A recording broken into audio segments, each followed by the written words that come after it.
stream before people wonder. All right, so we are live. Hello, everybody. So we're just going to line the audio before we actually start the episode proper. So I'll just go first. I'm just aligning by snapping my fingers, showing it on the waveform, and I think I'm good. And me, 2 and 3, we're done. All right. Hello and welcome to Enterprise Linux Security, episode number 58. We had a bit of a break. Part of it was because of a crazy ice storm that pulled down power lines. Power was out here for, I think, just under or just over half a week. So I had a lot of catching up to do. And at least one of the episodes was missed for that reason, but it doesn't matter. We're here today and we're going to get everything back going again. I have power, I have heat, and I have brand new groceries in the fridge because we lost everything, but I'm ready to go. How are you? Yeah, I'm good, Jay. Yeah, it wasn't all on the weather. There were also some health issues, but let's not get into that. So yeah, apologies for the delay. We're back. We hopefully are going to be back on track again. And today we have a really nice and interesting episode. If you're in the slightest interested in cybersecurity, you're going to like this one. And you should be if you're listening to the podcast. So yeah, pretty interesting one. We have an entire description and very detailed description of how a red team actually does its operations. And CISA was really nice in sharing that with the world. And we're going to go over their details and the information they provided. This is such an amazing report because I feel like for anybody who is starting out in cybersecurity, or maybe they're even not even starting out, but they're just thinking about it. If you read this report, and it's a big report, there's a lot of words on here, but they go play by play, as they go through how they went about what they did. And it's just a lot of information about how people do what they do in the world of security that could put a lot of context around what we're speaking. But before I get ahead of myself, we're talking, like you mentioned, CISA has a report. The title is long. It's CISA Red Team Shares Key Findings. It'll be in the description after we're done recording. But if you're looking at an article on CISA.gov, CISA.gov, published on February 28th, then that's the article we're talking about, and we're on the same page, and that's what we're going to be discussing. Yeah. So let's do a quick catch up here in case you don't know. So CISA is the cybersecurity agency in the US. They deal with security incidents and creating policy around it and implementing policy and best practices, even though we don't like the term. But CISA is the entity responsible for that in the US. If you're not in the US, then this is the equivalent of your national CCERT authority. One of the responsibilities that CISA has is that they help organizations, not just government, but also privately owned organizations, in promoting a more secure cybersecurity posture and environment for their own infrastructure. So they help your organization be more secure through checks, through penetration testing, through just providing information. And they did this for an organization, and they created a very detailed report, like you just mentioned. And for the long-time listeners, one of our earliest episodes was about the attacker mindset. We had a guest there. We're probably going to have him again sometime soon, but yeah, and just let's not go there yet. But yeah, one of the first episodes that we recorded was about the attacker mindset. We went over how an attacker goes into an operation like this, but we didn't actually provide too many details. CISA does provide those details here. So you can see exactly what steps they took, how they approached the reconnaissance phase, how they got into the systems, how they moved laterally, and we're going to go discuss all of that throughout the episode today. I'm actually just going to really encourage anyone interested in security to really read this because I haven't had a chance to read all of it yet. I've been looking at it like on and off because I can't stop looking at it because there's just so much information here. And, I'm not going to pretend that I'm an expert, that I'm a know-it-all, that I know everything, because I don't. I'm a student just like everyone else. So even with the history that I've had, there's still some things to learn in here. So this is definitely great. I can't wait to get into it.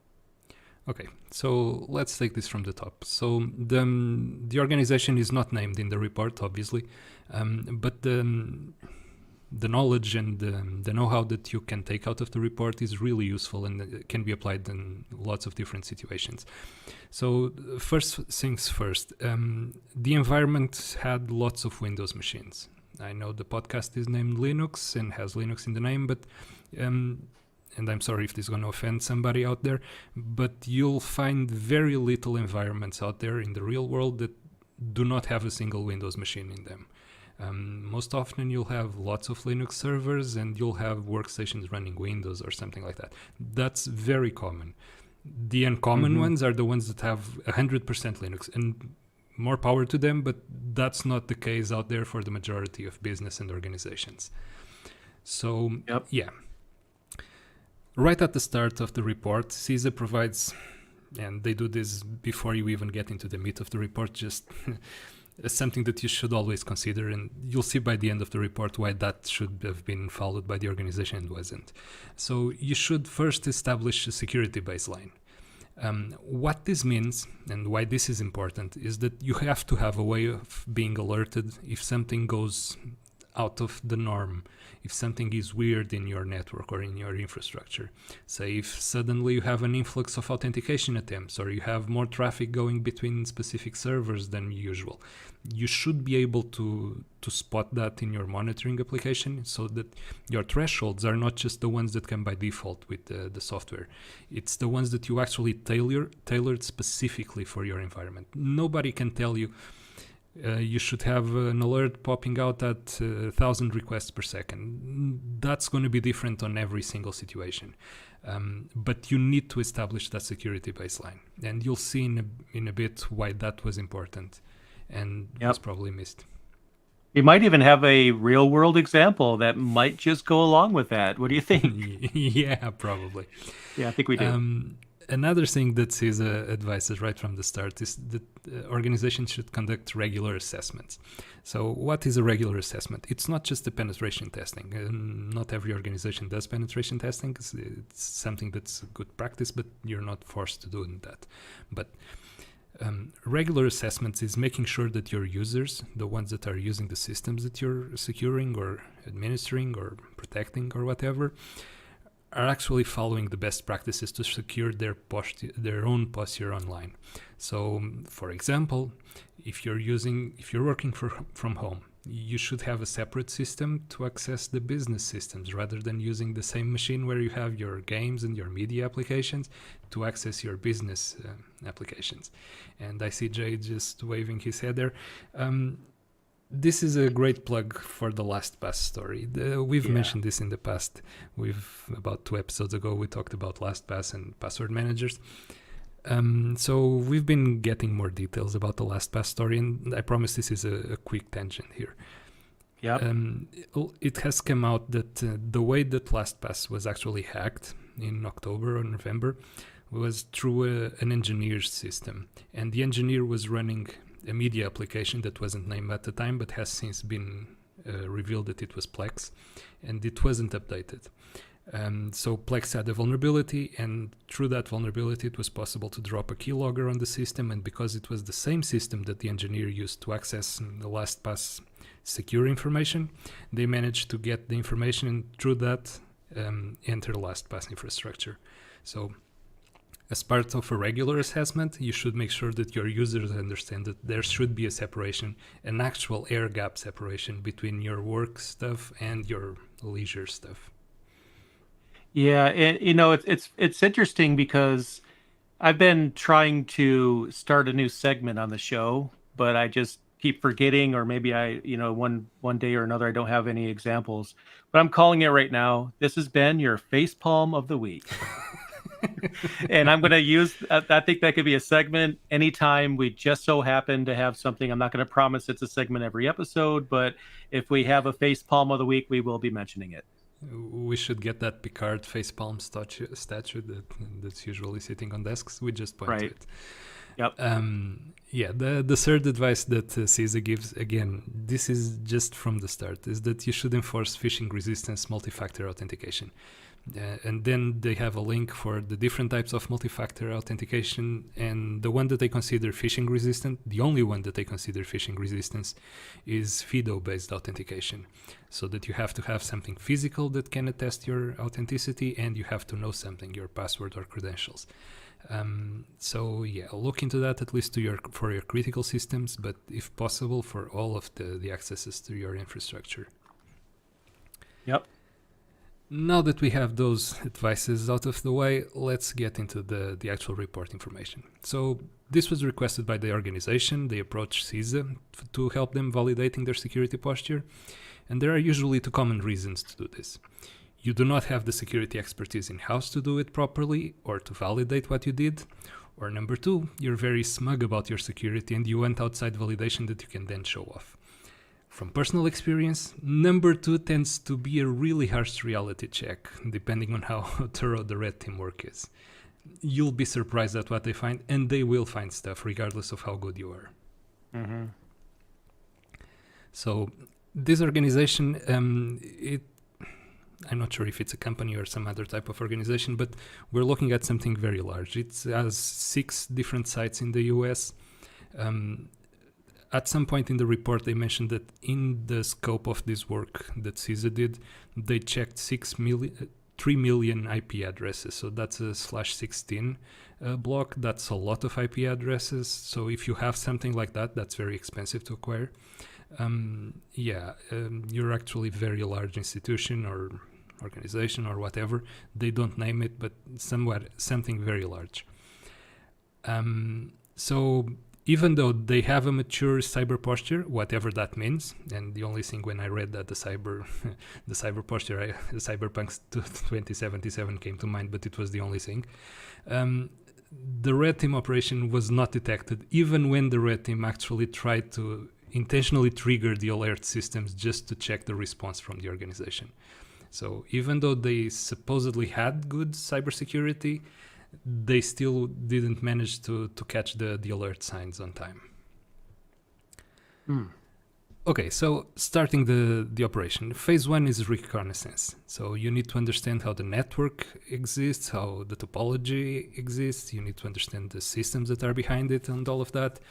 And CISA found out that the network was segmented across logical and geographical boundaries. So each site had specific networks regularly only for that site, and then there were some interconnections between the sites.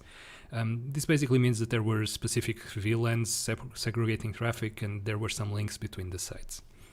So at the end, they'll explain why, but the way that they got initial access was, what else? What a surprise, phishing emails.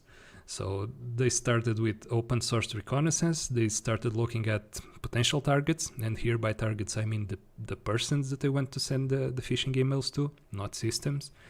So what did they look for? They looked for the IT operators, the people that were actually managing the systems. They went on stuff like LinkedIn and Twitter and tried to find out who they were, where they worked for, and they tried to find out the emails for those persons. So when you have a name and you have an email for somebody, a corporate email, you can quickly try to guess what the naming scheme is. As soon as you understand the naming scheme for the emails, you no longer need to know the emails for the other people. You just need to know their names. And to find out the names of somebody working at a particular company, you just go to LinkedIn and search for the company. It doesn't even take too long to find the person that you want. So they identified 7 targets this way. They created specific emails for each one, and they sent out the messages for those targets. Surprise, surprise, 2 of the targets engaged in conversation with them. So they actually replied to the phishing emails. There was some back and forth in the emails. Again, phishing emails, and they weren't able to spot that they were phishing emails. There was some back and forth. There was some report that was created. And the guys from CISA asked the other ones on that target company if they wanted to have an online meeting or a chat for some reason. They made up some reason and got them to agree to an online call. As part of that, They asked the targets to enter a website controlled by CISA and download the plugin to do the call. Obviously, the plugin was malicious and deployed payload to their workstations, and that's how you get initial access. Now you have two workstations inside the network that you have remote access to. And yeah, basically phishing email, the human factor defeats any protections that you might have in place. Yep. So, like I mentioned before, this was primarily a Windows-based infrastructure. They had Active Directory. At the end of the day, if you're just running Linux, you might still have Active Directory. It's not a standard, but it might as well be, because for identity management, for managing systems and policies and all of that, it's basically the de facto standard out there. So they had Active Directory, and from the two workstations that they compromised, they could get the information from Active Directory. They could enumerate the users, the other workstations and hosts in the network, the access control lists. They could see what had permissions to access what other systems. And yeah, they managed to get that information as well. That would let them get the names of the other people that they also wanted to track. So the other people with administrative access to other systems. At this point, they created more phishing emails. It's interesting. It's not just phishing. They basically didn't do the operation just with phishing, but it's interesting that they didn't try to exploit any vulnerabilities. They didn't try to exploit any open ports. They didn't look for some weird way to get in. Because they couldn't find that, they immediately resorted to phishing, and phishing worked. Even against a company with supposedly good security posture. This is really interesting, and this is a really good telltale sign of something that we've discussed in the podcast previously. You might have the best security, you might have the best defenses in place. If the human factor is not properly taken care of, you can still get compromised. We've repeated this ad nauseum, and it still holds true. Yeah, there's just so many things. Like, I feel like some of it is obvious, but um, the local admin permissions kind of struck a chord with me, because even though I don't manage Windows systems anymore, and I haven't for a while, I remember that when administrators have local admin privileges on there. So that was found. But going back to your original point, or your point before that, um, it's interesting that phishing is used as much as it is, but it's also not interesting because it works and it's low hanging fruit and it's easy. I mean, we've said this before. You don't even have to have technical knowledge to, phish somebody and get their password. Although technical knowledge helps, and phishing only takes you so far. It gets you in, absolutely, but there's so much more when it comes to the things that they found and the vulnerabilities and the things that are going on here. So they definitely, I feel like the security team at this organization, they have a lot of checklist items to fix. It's a very large infrastructure from the looks of it. And it's also interesting that phishing works the way it does. This is a highly targeted attack. This is a highly targeted operation. This isn't just some random group of hackers out there trying to get in somewhere, wherever they can, without a specific target. This is an operation that targets a specific company, and they are actually wanting to get in, and they will go the extra mile to find information about who works there and how to what their interests are, and engage with them with something that they're interested in. And this really shows the level that this type of operations can reach. And these are the ones that are just doing the penetration testing. If you have an advanced persistent threat group trying to get into your infrastructure, they will be more motivated than the red team at CISA. So they will go even further than CISA went. So yeah. And going back to phishing emails, one of the ways that you've been able to spot a phishing email so far, or up to last year or something like that, was by the amount of grammar mistakes that you could find on those emails. They were usually written by somebody with poor English skills, probably like me, but it would have telltale signs that it wasn't written by somebody fluent in English and somebody that wasn't who they were claiming to be. Even if they were claiming to be from a bank, they would write poorly. One of the things that the chatbots that are out there can now give you is perfectly written phishing emails. The chatbots will give you grammarly perfect text that you can put in an email and send to your mark, and you won't be able to tell just from the mistakes alone. This was a funny aside. One way that you could create spam email filters was just by passing the email through a spell checker. If it came back with too many mistakes, you could flag it as spam and not letting it through. It won't work today, but up until last year or something like that, that was an effective way to spot the phishing emails. Yeah, Okay, so and I was just going to yeah, say there another thing that I don't know if how many people know this, but I can't remember which company it was. I think a couple of different companies out there offer this. Security companies, the bigger named ones, will often have email templates available for free that you could download if you wanted to, obviously check with your management team first to make sure they are aware of this. But they have templates you could download if you wanted to just test your own employees and see if anyone clicks on the link. And maybe some of those things are used as well because the templates are out there. So like you were saying, I think it's getting easier and easier for that kind of thing to be crafted. okay. So back to the report. So at this point, CISA has access to two workstations in the infrastructure. They identified that this is running Active Directory, and they are running scans against the Active Directory. One of these scans came back that there are 52 hosts inside the Active Directory that have unconstrained delegation enabled. What unconstrained delegation means is that those hosts can create tickets that authenticate other stuff against the Active Directory. So one of the hosts was running SharePoint and had unconstrained delegation. If you got access to SharePoint, you could authenticate anything else basically that you wanted through this unconstrained delegation. This is called a golden ticket attack.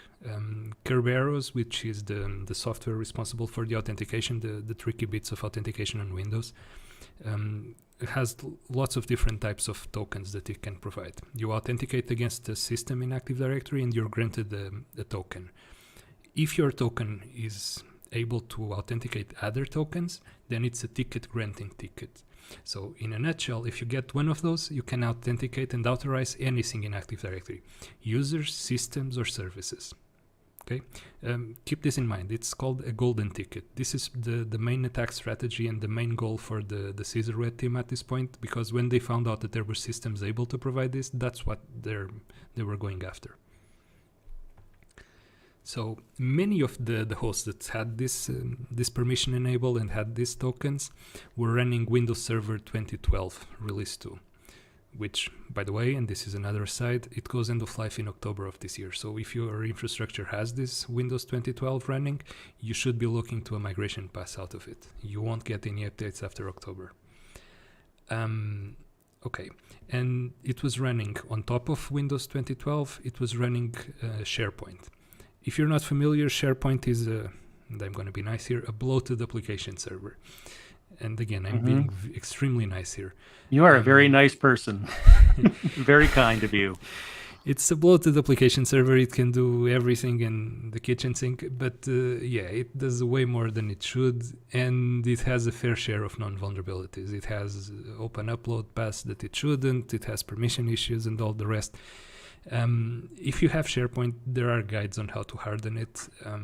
The defaults are not secure by any stretch of the imagination. Through the Active Directory scan, the red team also managed to identify which accounts belong to the SharePoint admin group. So they sent phishing emails to these SharePoint admin group users. You'll notice that this is a very slow and long-running operation. When you're doing red team operations, you do not want to run too fast. Being too fast on an operation like this makes you noisy. If you're noisy, you're going to trigger alerts. If you trigger alerts, you're going to get caught. So this is a long-running operation. This basically takes weeks or months to reach this point. But you will not get caught because you're not doing anything extraordinarily out of the norm. So you won't flag the threshold that we mentioned at the start. You don't want to make too much noise when you're running red team operations. Absolutely, especially when they're phishing someone's password and then they get the password, to use the password immediately right after they get it or too soon or something like that could also be an issue too. So there's a lot of strategy involved with this part that could probably be a series of episodes in and of itself. So we'll just shorten it by saying it's a long process, like you were saying. There's a lot going on there. It's interesting that you mentioned not using the password immediately, because at one point they found out that there was a sysadmin on a workstation. They managed to get into that workstation, and they noticed that the sysadmin had a secure shell connection open to a Bastion host, and they reused the same socket for a secure shell, and they managed to get the connection without the authentication. Because when you have an SSH socket file available, you don't need to authenticate to reuse it. That's very interesting tidbit of information that you should Google if you're interested in that. Oh yeah. Yeah, that's keep that written down somewhere. Okay, so you don't want to make too much noise. You don't want to be too fast. So they sent out more phishing emails to the SharePoint admins. Again, one of the users obviously clicked the email and got another payload on their workstation. So right now, the red team has 3 workstations and access to the SharePoint server. This was lateral movement. This is a technique employed by the red team and other attackers when you go from one compromised system to other compromised systems, and they did this to a SharePoint server. This SharePoint server, you'll recall, has unconstrained delegation enabled, so when they accessed the server, they could dump the memory and they could get the credentials of all the logged in users using a tool called Mimikatz. If you want, you can Google this. This is open source as well. Basically, Mimikatz takes a dump of memory from a running Windows system. It doesn't take a dump of memory. That's another tool, but it operates on a dump of memory, and it gives you the credentials that are stored in that dump of memory. Really useful. And it pops out the cached credentials that you can reuse. Basically, the tokens that have been authenticated, and you can reuse those tokens. So next, they abused DFS. DFS is Microsoft Ceph. It's the distributed file system. You basically have multiple copies of the data running on multiple servers. It's redundant, so if one of those nodes drops, you can still access the share. They basically authenticated through DFS against the domain controller using the golden ticket, and this allowed them to validate the accounts that they were getting and the services that they wanted to access and all of that, and including the Kerberos service account. Interestingly enough, this is the account that manages the authentication at the domain level, and the password was still the default one, hadn't been changed in 10 years, basically since the systems had been deployed. Wow. Had this password been changed regularly, it would invalidate the tokens that had been sent out since. So if you're running some automated, and by the way, you don't need that password. You don't need to log in as that account, but you still want to change the password regularly, which is something weird, but you should do that. Long story short, they managed to get lots of credentials for different systems, including a System Center Configuration Management server. If you're not familiar, System Center Configuration Management is a Microsoft software package that lets you basically remotely administer client machines, servers, change their configuration, deploy software, create user accounts, create local admins, everything. If you have access to this, you basically own the network. And they managed to do that. So basically, they own the entire infrastructure at this point. That's crazy. So it's almost like, for those of you that have no idea about the Windows side, let's just say it's equivalent to somebody getting access to your Ansible server, essentially. Yep, essentially. Microsoft actually packs a lot of functionality in this. I know I had to work with this a few years back, and there's a lot of stuff that you can do with this. The user interface is a bit cryptic because it lets you do so many things. There are so many controls and so many knobs that you need to twist and turn, but yeah, very powerful stuff. So again, with the golden ticket, they impersonated an administrative account on a workstation that they identified was being used by an administrator, and this is what I was referring to before, while the administrator was logged in at the time. So they managed to see what the administrator was doing, and they spotted that it had an SSH session open, and they managed to reuse the SSH socket file. This was really good. they managed to get access to one of the Bastion servers that were separating the business servers from the infrastructure servers, and yeah, lots more access. Additionally, this server administrator kept a password manager. Not LastPass, that would be too much, but it was Unless the KeePass. client is LastPass, just throwing it out there. I hope not, but you never know. No. I'm sure it's not. I actually they have 2 locations, not 6. But anyway, Yeah. continue. Just funny. Anyway, It would be funny. Indeed. it would be very funny. The guy was running KeePass on his workstation, but they still managed to access KeePass. They got the passwords for multiple websites and the KVM server. So they had a Linux machine running virtualization. They got access to that Linux server. They got access to the VPN endpoint. So the VPN servers were actually compromised as well by them, to the firewalls, and another KeePass database, which the admin had opened at the time. So the key was still in memory. They pulled it from memory and decrypted the password. Basically, they had everything at this point. They did. The only thing they didn't do was get into the HR records and hire themselves and give themselves a salary. That'd probably be the only other thing they could have done that is outside the scope. But they basically owned everything. That's crazy. You're joking, but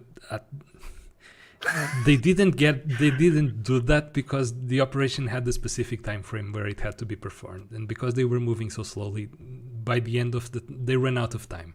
They didn't run out of targets. They didn't run out of systems that they moved to. They simply ran out of time that they had allotted. If it was an attacker, time would be essentially as long as the attacker wanted. So they moved to business-related servers. They moved to business-related databases that were running MySQL, and they compromised the databases. They got access to the actual data. They just didn't get access to more because basically they ran out of time. So all of this so far happened in one of the sites. So they identified that there were 6 different sites. So now they had to find a way to move to the other sites. There were some pretty restrictive network connection rules between them, so there were firewalls in place, but the connections that were allowed, and you'll know this if you've ever touched on Active Directory, is that your domain controllers need to see each other. So even if you're blocking all the traffic between the domain controllers has to go through. And they had compromised domain controllers at one of the sites. So they basically just connected to the other domain controllers from the domain controller they had access to. They basically got access to all of the 6 sites. On one of those 6 sites, they identified another workstation that was being used by operations.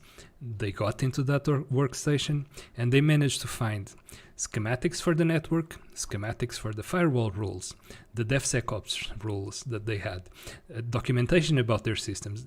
These guys had all that information and it was all stolen. So, yeah. Additionally, they got the information on how the business systems were interconnected, what was connected to what other systems, where the authentication happened, where the databases were stored, the backups, all of that.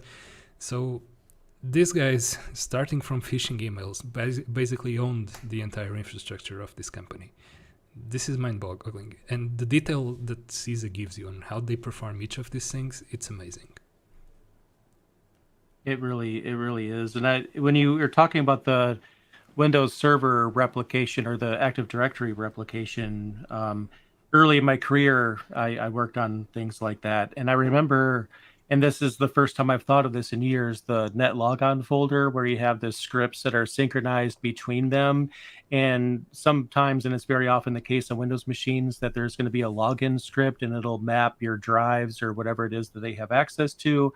So at that point, it's probably just as simple as dropping scripts right into net login, if they did that kind of thing, net logon, I meant to say. And then basically that widens their access even more, and that becomes even more crazy what they could access at that point. It was just a matter of need, basically. At this point, they had all the administrative access that they needed. They had the golden tickets process in place that they could authenticate anything that they needed to authenticate. They could impersonate any account that they wanted. So basically, they had everything. Another thing that I mentioned, this is really interesting and shows you how deep this type of attacks can go. And again, please keep in mind, this was just an exercise to see how secure an infrastructure was. This wasn't a real attacker trying to do this. The red team at CISA, they identified some firewall rules where they were specifying that they should trust a /16 IP block. So they checked and they saw that there were available IPs on that /16. They bought an IP address and they deployed the system to that IP address, and they validated that that IP address could access the systems because it was trusted at the firewall. It goes to show you what an attacker, a sufficiently motivated attacker, will do all of this and probably more. So yeah, this is an amazingly detailed operation. If you're slightly interested in cybersecurity, this is a must read. This isn't an article that you read in a minute or two. This is something that you should take a pretty large cup of coffee with you and get some time aside to read it. But it's really, really interesting.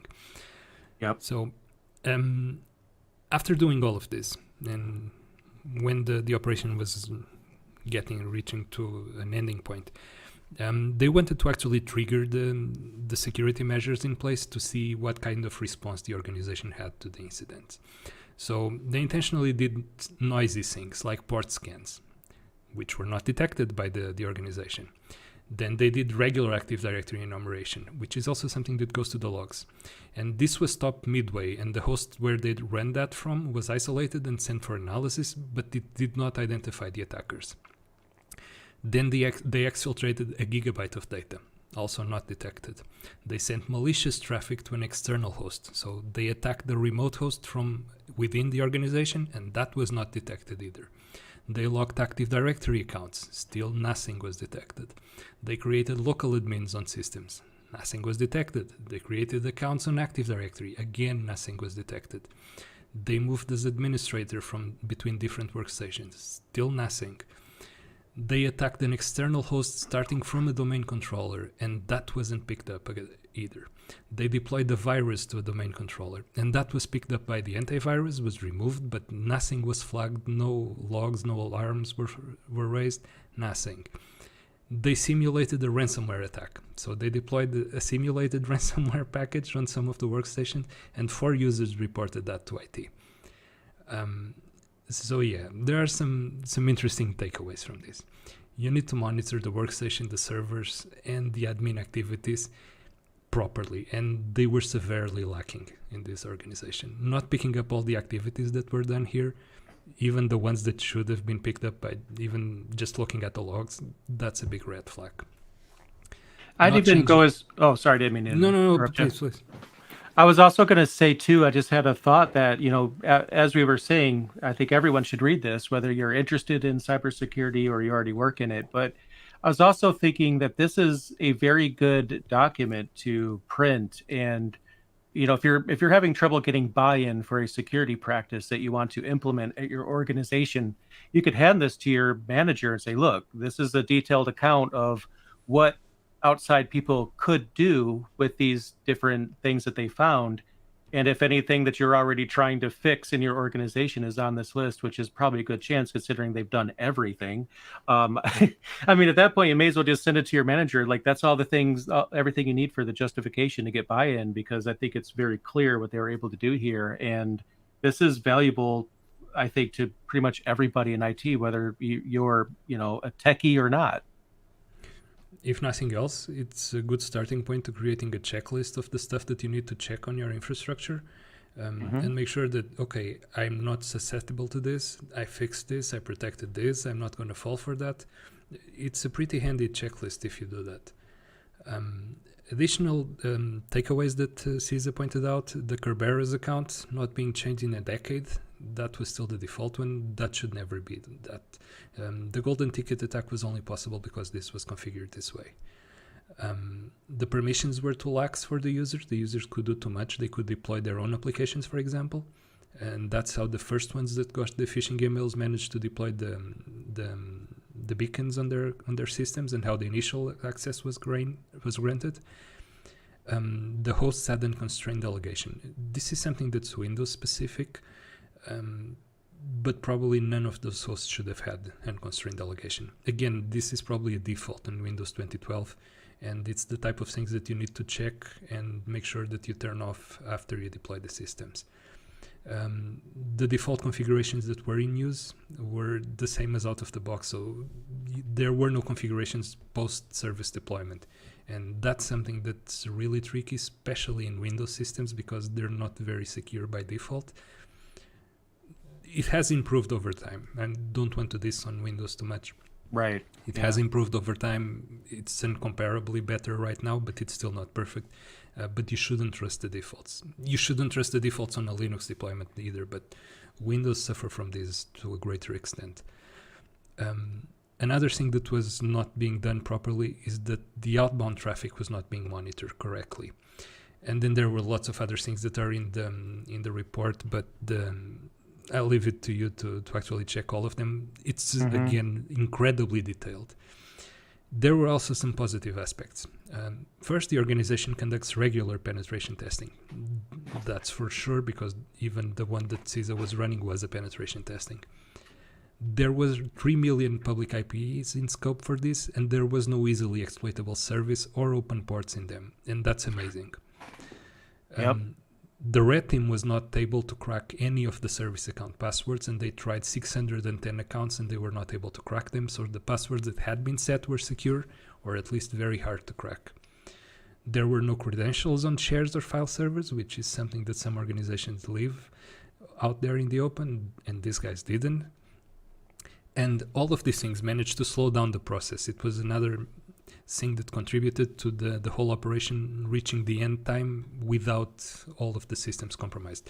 But still, it slowed the attack, but it didn't prevent them. Something that CISA recommends was, again, the multi-factor authentication should be more widely deployed. And some of the business systems that were separate from the other business systems could only be accessed by admins from machines that were properly firewalled, and that was something good. But yeah, this is an interestingly detailed account. You'll see how this type of operations works, how this works, what the attacker is looking for, how they move about the infrastructure, how they try to avoid triggering any alerts, and even the alerts that they do try to trigger and are not detected, which was something funny to read.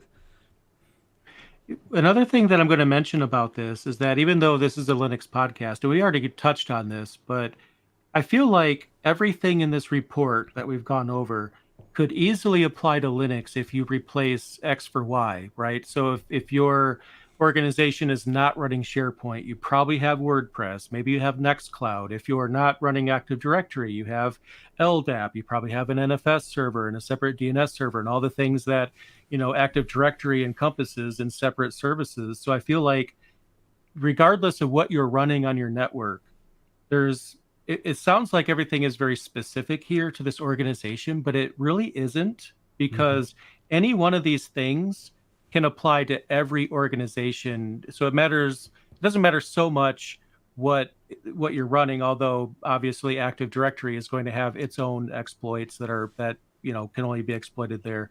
But for the most part, they're going to go over the same things. Whether it's Active Directory, LDAP, they want the logins. They want to get into the system. So regardless of what you call your login authentication system, whatever package you're using, it's a target, period. Every single time, that's what they're going to go after. So, make sure you're looking at it at that lens. Don't look at it like, oh, I don't run that piece of software, so that doesn't apply to me. It probably could still apply to you. So definitely consider everything on it. Phishing is universal. It doesn't care what system you're running. So, yeah. That's true. Yep, absolutely. Unless they're trying to look for a start button or walking the person through a start button, and they're the one company that runs Linux and everything, and they don't have a start button. But aside from that, that's just a joke. I'm not being serious, but you're 100% correct. Yep. Yeah. Again, really interesting read. If you have the time, go for it. It's interesting to see that CISA has become more active lately. In the past couple of years, 3 years, something like that, they have become much more active. They are being more proactive about the stuff that they put out, the information that they put out. For example, that actively exploited list that they now have up, that's being regularly updated. Really good information coming out of them, and it's really great to see that this type of reports are being published and being published in the open, so that everybody can benefit from the conclusions and from the mistakes that were made. And yeah, we can become more secure overall, not just the organizations requesting the test. Yep, absolutely. So definitely bookmark this report, read it, go through it slow. Don't, speed read or anything. Maybe take a section a day and really understand everything on it. I think it could really be a great resource for many different types of people in the industry. Yep. So I guess that concludes our episode for today. Yep. Tune in for the next one. We probably have a guest again. Yeah. Yep. And until the next one, thanks everybody. Thanks. Bye.